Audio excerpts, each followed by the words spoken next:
हूं रोहित सावल और कुछ देर पहले प्रधानमंत्री नरेंद्र मोदी ने राष्ट्र के नाम संदेश दिया, लॉकडाउन बढ़ाने की उन्होंने बात रखी। प्रधानमंत्री के संबोधन के बाद इंडिया न्यूज पर जो पहली बार हरियाणा के मुख्यमंत्री मनोहर लाल खट्टर हमारे साथ जुड़ेंगे, यानी पीएम के संबोधन के बाद किसी भी प्रदेश का जो मुख्यमंत्री है वो इंडिया न्यूज पर जुड़ेंगे और हम बताएंगे कि हरियाणा के मुख्यमंत्री क्या कुछ कहते हैं हरियाणा के बारे में, उनसे भी हम बात करेंगे और प्रधानमंत्री ने जो कुछ कहा वो भी आपको बताएंगे। बहरहाल इस बीच हमारे साथ जुड़ गए हैं हरियाणा के मुख्यमंत्री मनोहर लाल खट्टर। मनोहर लाल जी, आपका स्वागत है इंडिया न्यूज पर। धन्यवाद रोहित जी। आज डॉक्टर अंबेडकर जी का आज जयंती का दिन है। मैं आपको बहुत बहुत शुभकामनाएं देता हूं। बाकी आप सवाल करेंगे, उसका जवाब दूंगा मैं। जी मनोहर लाल जी, क्या कहना है? अगर हरियाणा की बात करें तो हरियाणा के 3 से 4 जिले कोरोना संक्रमण है वहां पर काफी है, हालांकि बाकी जिलों में कंट्रोल करने में काफी हद तक आप सफल रहे हैं। इन जो 3 जिले हैं इनको लेकर किस तरह की स्ट्रेटेजी हरियाणा की है?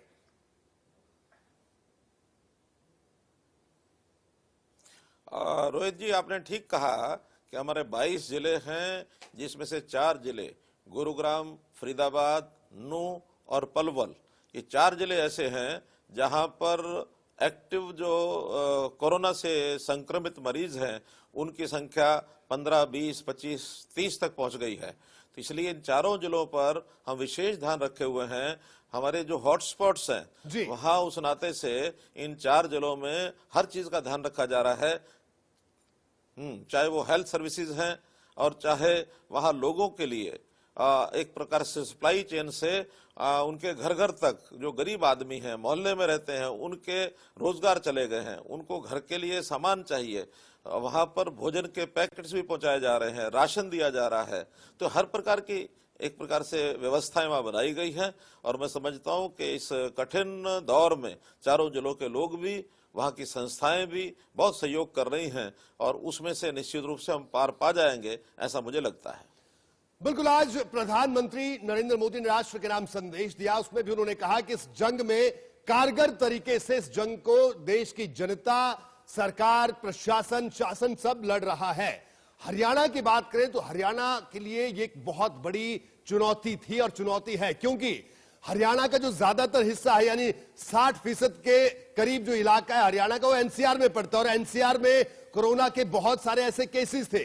तो कहीं ना कहीं कितनी बड़ी चुनौती थी और जिस तरह से इस पर आपने काबू पाया और जब इस पूरे जो जिसे कहा जाए लॉकडाउन को शुरू करने की जो प्रक्रिया की गई, कितना बड़ा चुनौतीपूर्ण वो दौर रहा?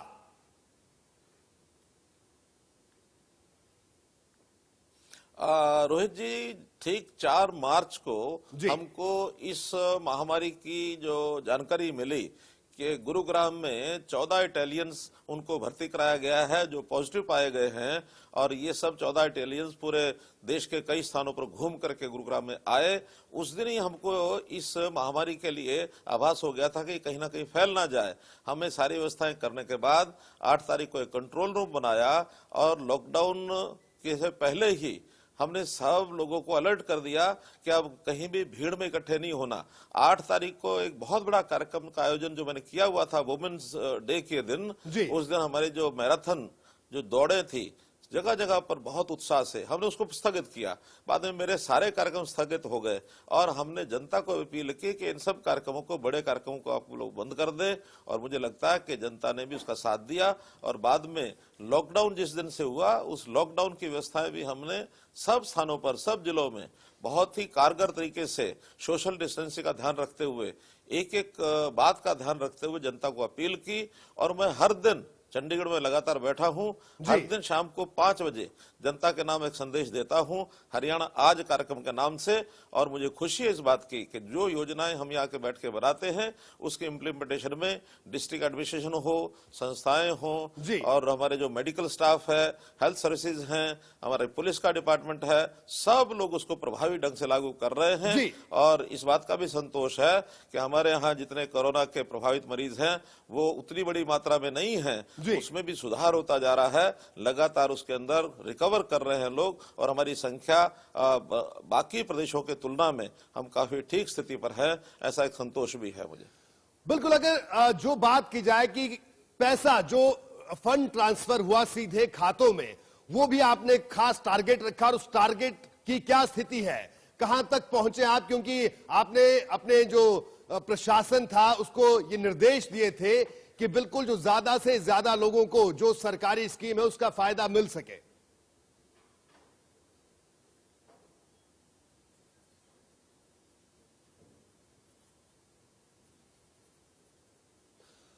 जी मनोहर लाल जी, क्या आप मेरी आवाज सुन पा रहे हैं?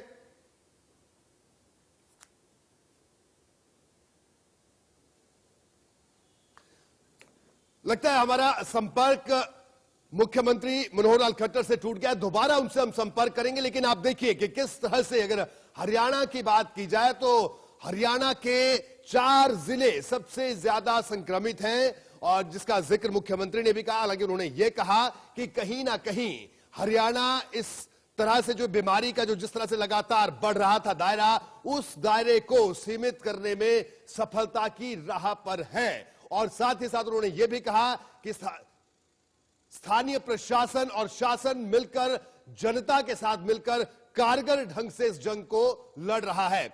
मुख्यमंत्री हमारे साथ दोबारा जुड़ गए हैं। जी मुख्यमंत्री जी, आपसे सवाल यह था कि लोगों को जो फायदा सरकारी स्कीमों का मिले, सीधा मिले, जो फंड ट्रांसफर हो वो ज्यादा से ज्यादा हो। आपने तमाम अधिकारियों को इसके निर्देश भी दिए थे। तो कहीं ना कहीं लोगों तक जो सरकार की जो रियायत है या राहत है वो लगातार पहुंच रही है।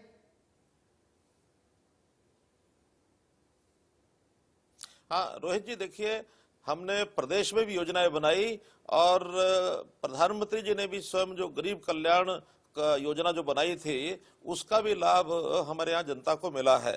प्रधानमंत्री जी ने जैसे घोषणा की थी कि जो किसान हैं उनको 2,000 रुपया उनके खाते में वो डाल दिया गया है। जनधन अकाउंट में महिलाओं को भी 500 रुपया उनके खाते में डाल दिया गया है। इसी प्रकार जो राशन है, डबल राशन देने की बात की, फ्री ऑफ कॉस्ट देने की बात की, जो चाहे बीपीएल के परिवार थे या अंत्योदय अन्न योजना के परिवार थे, उनको डबल राशन बिना किसी कीमत के।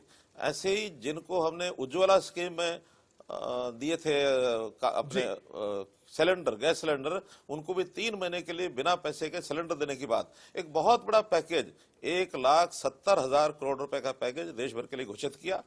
हमने भी हरियाणा में मुख्यमंत्री परिवार समृद्धि योजना में 6.5 लाख लोगों को 4,000 रुपया उनके खाते में हमने डाला। बीपीएल के लगभग 3.5 लाख परिवार 1,000 रुपया प्रति सप्ताह देने की बात हमने की। इसी प्रकार जो कंस्ट्रक्शन बोर्ड वर्कर्स थे, ऐसे कंस्ट्रक्शन जो वर्कर्स लगे हुए थे उनको भी इतनी ही मात्रा में 3 सप्ताह लगातार 1,000 रुपया महीना उनको भेज चुके हैं।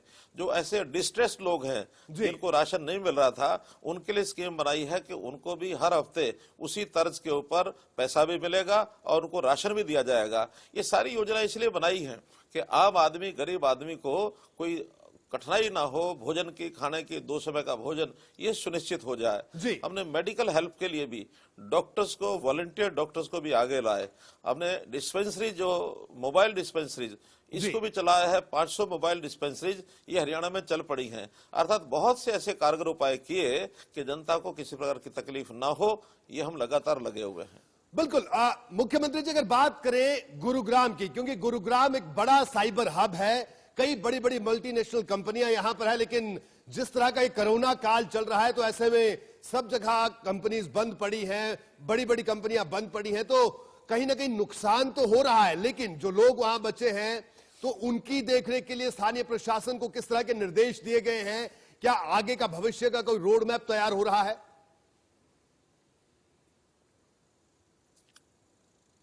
देखिए, सबसे पहली बात तो जो गरीब मजदूर है उसको, चाहे इंडस्ट्री में है चाहे किसी व्यवसाय में काम कर रहा है, उसको तनख्वाह जरूर मिलनी चाहिए, उसका पैसा न रोका जाए। ऐसे हमने उद्योग के लोगों को निवेदन किया है और सब लोगों ने इस महीने का वेतन उनको दिया है। जहां कहीं हमको शिकायत मिलती है, हम उद्योग के लोगों से बात करते हैं कि कोई पैसा किसी का रोका नहीं जाना चाहिए। और जहां तक उद्योग को शुरू करने की बात है, प्रधानमंत्री जी ने आज जो घोषणाएं की हैं उसमें उन्होंने कहा कि हमको अपना एरिया डिस्टिंग्विश करके कि जहां ज्यादा खतरा है, जहां लगता है कि पॉजिटिव केसेस ज्यादा हैं, ऐसे जो रेड जोन्स हैं उसको छोड़कर बाकी इलाकों में हमको एरिया वाइज उसका कोई सिस्टम बनाना चाहिए, ताकि उस सिस्टम में कुछ उद्योग ये शुरू किया जा सके, इकोनॉमिक एक्टिविटीज उनको बढ़ाया जा सके। 20 अप्रैल के बाद ये सारी योजना लागू करेंगे। यानी 20 अप्रैल के बाद हरियाणा में वो पूरी समीक्षा करके आप कई उद्योगों को की शुरुआत करेंगे ताकि इकोनॉमिक एक्टिविटी शुरू हो सके प्रदेश में।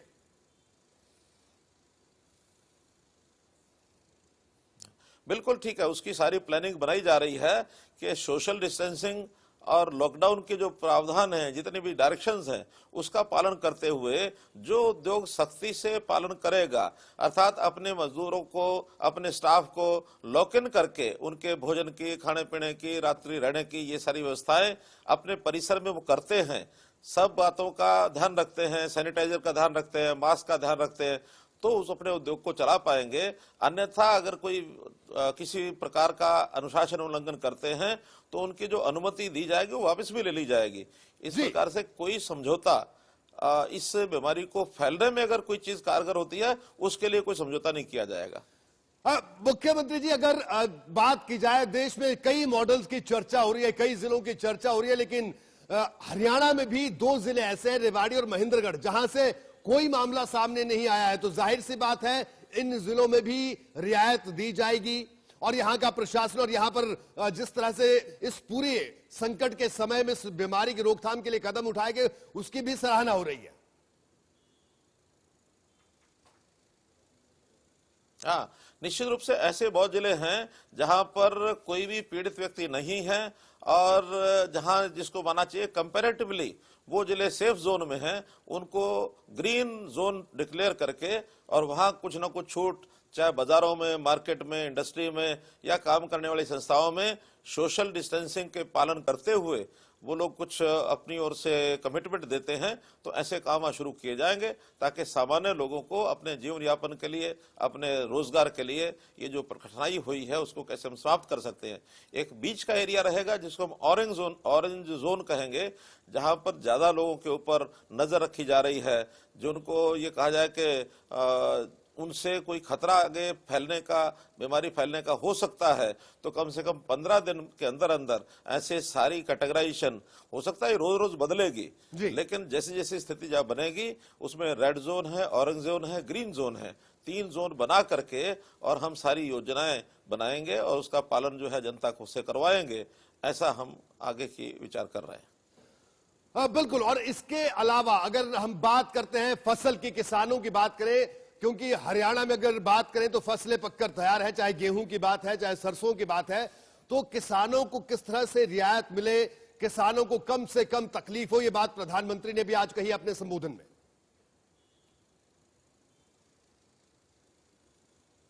हाँ, बिल्कुल ठीक बात है कि आज चूंकि किसान उसकी फसल पकी हुई है, बहुत लोगों ने तो काट भी ली है, फसल को निकाल भी लिया है, अब वो लोग इंतजार कर रहे हैं कि मंडी में कब मंडी खुलेगी और हमारी फसल सरसों है चाहे गेहूं है उसकी प्रोक्योरमेंट शुरू हो जाएगी। हमने कल से यानी 15 तारीख से प्रदेश में लगभग 175 मंडियां, परचेज सेंटर्स ये सरसों के लिए बनाए हैं और आज ही समीक्षा की गई है सभी सेंटर्स पर और ये सारा काम शुरू हो जाएगा। एक सीमित मात्रा में किसानों को वहां बुलाया जाएगा। पहले दिन तो केवल 50-50 किसानों को हम बुला रहे हैं ताकि सोशल डिस्टेंसिंग का ये पूरा ध्यान रखा जा सके। वहां मास्क भी दिए जाएंगे, वहां सैनिटाइजेशन भी की जाएगी, सारी व्यवस्थाएं करके ऐसे किसानों को बारी से बुला करके उनकी सरसों परचेज की जाएगी। समय कितना ही लग जाए, लेकिन एक वायदा हमने हरियाणा के किसान से किया है कि उसका एक एक दाना ये खरीदा जाएगा, उसका कोई दाना छोड़ा नहीं जाएगा। कुछ स्टोरेज करने के लिए किसानों का आह्वान हमने किया है कि अपने घर पर कुछ देर के लिए स्टोरेज करें। उसके लिए उनको बोरियों की आवश्यकता, बारदाने की आवश्यकता होगी, बारदाना उपलब्ध कराया जाएगा और कुछ न कुछ जितना देरी से लाएंगे उनको कोई प्रोत्साहन राशि हमने केंद्र को लिखा है कि उसमें देने के लिए सोच रहे हैं। केंद्र जरूर देगा। मानो कोई कारण है कि केंद्र की ओर से नहीं वो योजना पास होती तो कुछ न कुछ हरियाणा की ओर से भी कोई प्रोत्साहन राशि जो लोग देरी से फसल को लाएंगे उनको जरूर हम देंगे, ऐसा हमने किसान को विश्वास दिलाया है। बिल्कुल मनोहर लाल जी, अगर बात करें इस पूरा जो ये दौर है, ये जो चल रहा है या जो बीत गया कोरोना काल जो चल रहा है जिसकी हम चर्चा कर रहे हैं, इसमें आर्थिक तौर पर भी बड़ा नुकसान झेलना पड़ा है। हालांकि जनता की जान की ज्यादा परवाह है, ये बात प्रधानमंत्री ने भी अपने संबोधन में कही है।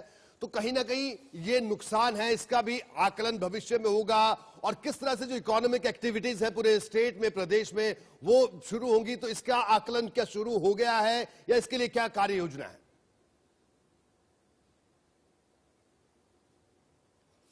देखिए रोहित जी, ये तो स्वाभाविक है कि आर्थिक गतिविधियां रुकी हैं। एक बहुत बड़ा नुकसान व्यक्तिगत रूप से लोगों को हुआ है, परिवारों में भी इस प्रकार की समस्या आई है। प्रदेश में, देश में, सब जगह स्थिति बनी है। राष्ट्रीय अंतर्राष्ट्रीय स्तर पर भी एक मंदी के नाते से ये चीजें आंकी जा रही है, देखी जा रही हैं। लेकिन जब भी कभी ऐसी कोई कठिनाई, संकट आता है तो हमेशा कोई भी इलाका हो, देश हो, दुनिया हो, सबने अपने आप को उबारा है। और मुझे लगता है कि इसको उबरने में समय तो लगेगा, लेकिन हमारे देश के लोगों की, जनता की, हमारे प्रदेश की जनता की एक विशेषता है, एक ताकत है, एक खूबी है कि हम अपने आप को संभाल लेते हैं। हमारे यहाँ सरकारें बहुत कुछ करती हैं, ठीक बात है, लेकिन सरकारों के अलावा समाज में भी बहुत ऐसे लोग हैं जो अपने पैरों पर खड़ा होने के लिए जी जान से मेहनत करते हैं और जी जान से मेहनत करके अपनी इस बिगड़ी स्थिति को ठीक करने के लिए आगे आते हैं। सामाजिक संस्थाएं बहुत आगे आ रही हैं, बहुत से व्यावसायिक संगठन बहुत आगे आ रहे हैं, औद्योगिक संगठन बहुत आगे आ रहे हैं और कोई अच्छी योजनाएं जरूर आएंगी, उसका सब मिलकर के पालन करेंगे तो हम इस कठिनाई में से आगे निकल करके बाहर निकल आएंगे। जी, अगर बात करें हरियाणा में नूह जिला जो है वो सबसे ज्यादा प्रभावित रहा। लगभग 45 के करीब वहां पर पॉजिटिव मामले सामने आए। जो तबलीगी जमात की बात हो रही है, आपका क्या कहना है कि हरियाणा में कितने मामले थे तबलीगी जमात के? क्या आप मानते हैं कि इन तबलीगियों की वजह से हरियाणा का यह आंकड़ा इतना बढ़ा?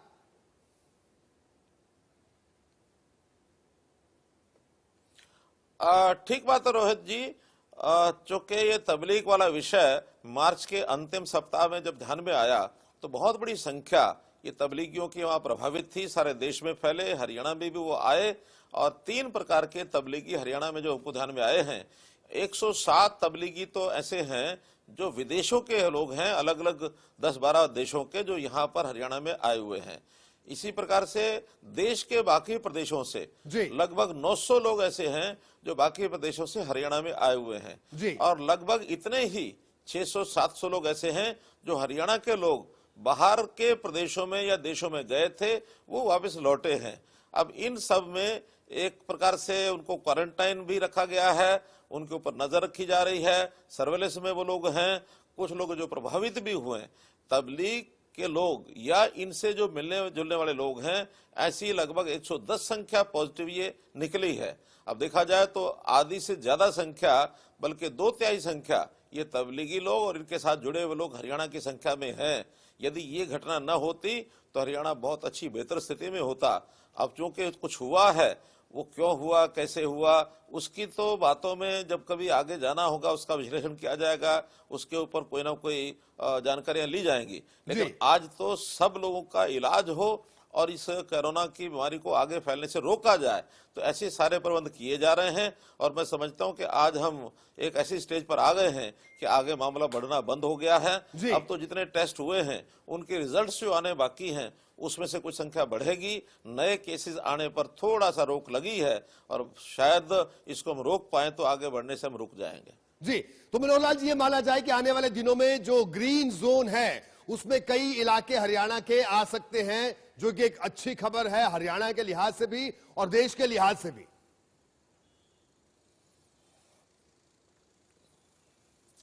हाँ, ठीक बात है रोहित जी। हमने देश में बाकी योजनाएं कैसे बनेगी ये तो हर प्रांत अपने हिसाब से देखेगा। हमने 3 प्रकार के जिले ये छांटे हैं।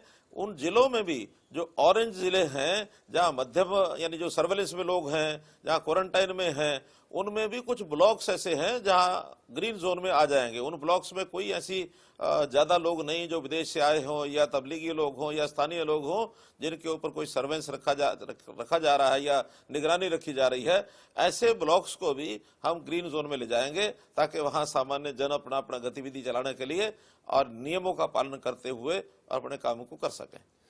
बिल्कुल मनोहर लाल जी, आप आजकल सबको कह रहे हैं, पूरी जनता को, हरियाणा की जनता को, देश की जनता को आप कह रहे हैं कि घर में रहे, सेफ रहे। तो ये हम जानना चाहते हैं कि मुख्यमंत्री मनोहर लाल खट्टर आजकल क्या करते हैं, क्योंकि आप भी एक तरह से बाहर नहीं जाते हैं, घर पे रहते हैं, तो किस तरह से वक्त बिता रहे हैं आप?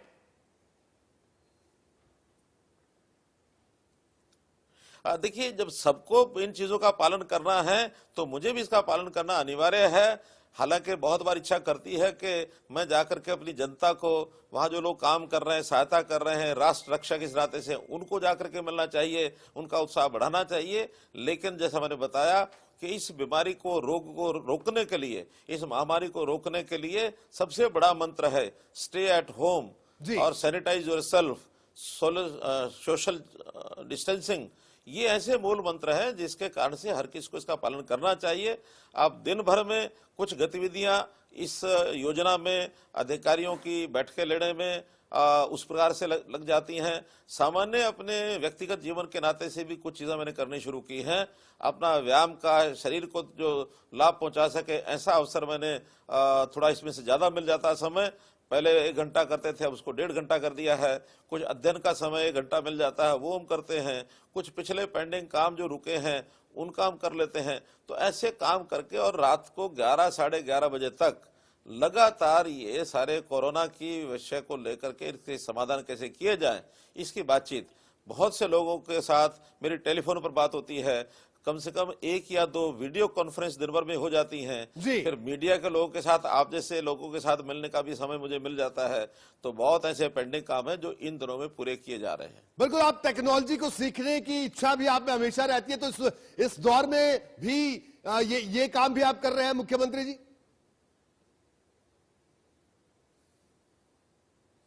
हाँ, निश्चित रूप से।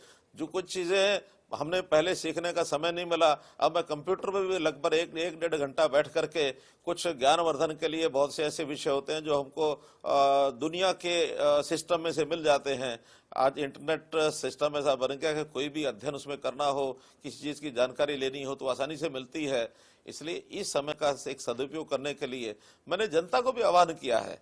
सायकल 5 बजे रोजाना मेरा कार्यक्रम होता है, जैसे मैंने बताया हरियाणा आज, उसमें जनता के लोगों को भी आह्वान किया कि अपने परिवार में रह करके अपने समय का सदुपयोग कैसे बढ़िया से बढ़िया करें, अध्ययन करें, अपने परिवार के अंदर कुछ छोटी मोटी बातें ऐसी जो आपस में चर्चा नहीं होती वो करें, और कोई किसी को छोटी मोटी गलत आदत है उसको छोड़ने का भी ये बढ़िया अवसर है। ऐसे गलत आदतों को छोड़ें, कोई नई विधा सीखनी है उसको सीखें, कोई यानी ज्ञान विज्ञान की बात, साथ में अपनी कोई भाषा सीखनी है, विदेश की सीखनी है, अपने देश में कई भाषाएं हैं जो सीखी जा सकती हैं, ऐसे अपने शौक भी पूरे किए जा सकते हैं। जी मनोहर लाल जी, वैसे तो पूरा विपक्ष भी सरकार के साथ इस संकट की घड़ी में खड़ा है, हरियाणा की तमाम पॉलिटिकल पार्टीज खड़ी हैं, लेकिन फिर भी आपके कुछ खास विपक्षी मित्र हैं, वो बीच बीच में इस दौर में भी ऐसी बयानबाजी करते हैं, इस तरह की बयानबाजी कर रहे हैं, उनके लिए क्या संदेश है आपका?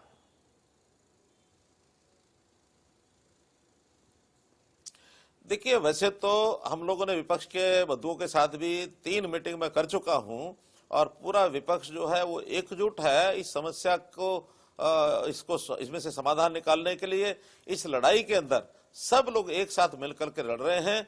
मेरा आह्वान उनसे ये भी है कि जैसे हम प्रदेश स्तर पर एक होकर के चलते हैं, अपने नीचे की इकाइयों में, चाहे जिला स्तर की इकाई है, चाहे स्थानीय तौर पर, क्योंकि आजकल हमने सारे सप्लाई चेन को मजबूत करने के लिए जिला कमेटियां बनाई हैं, जोनल कमेटियां बनाई हैं, सेक्टोरल कमेटियां बनाई हैं, और स्थानीय लोकल कमेटीज, इनका भी एक प्रकार से प्रावधान किया है कि एडमिनिस्ट्रेशन के माध्यम से इस सप्लाई चेन को ठीक रखने के लिए हर परिवार, हर व्यक्ति की चिंता की जाए, ये कमेटियां बनाई हैं।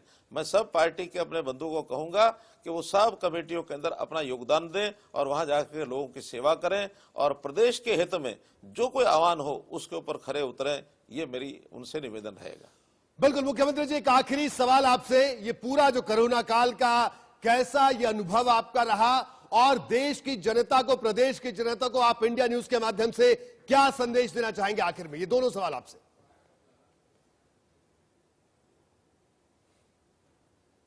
देखिए, जो कि इस प्रकार के पहला का कोई अनुभव नहीं था, अब ये अपने आप में एक नया विषय आया है। लेकिन जैसे कहते हैं ना कि necessity is the mother of invention. जी। जब कभी कोई आवश्यकता होती है उसकी पूर्ति करने के लिए कोई ना कोई रास्ता भी मिलता है।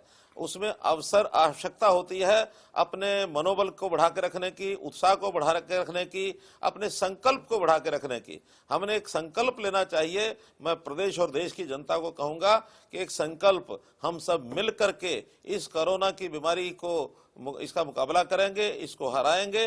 मैंने तो एक अंडरलाइन वाक्य कहा है, कोरोना हरियाणा से हारेगा, भारत से भागेगा।